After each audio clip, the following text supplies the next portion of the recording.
பொருளாதார நிபுணர் திரு ஷியாம் சேகர் அவர்கள் இணைப்பில் இணைந்திருக்கிறார். வணக்கம் திரு ஷியாம் சேகர். வணக்கம். வணக்கம்.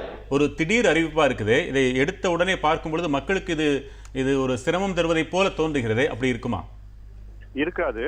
அதாவது இந்திய நாட்டில் இந்த கருப்பு பணத்தை பற்றி பலவிதமான ஆய்வுகள் நடந்திருக்கின்றன. பரவலாக எல்லோருமே இதை பற்றி பேசியிருக்கிறோம். இந்த ஒரு முடிவு கருப்பு பணத்தை முடிவுக்கு கொண்டு வருவதில் முதல் படியாகவே நான் கருதுகிறேன்.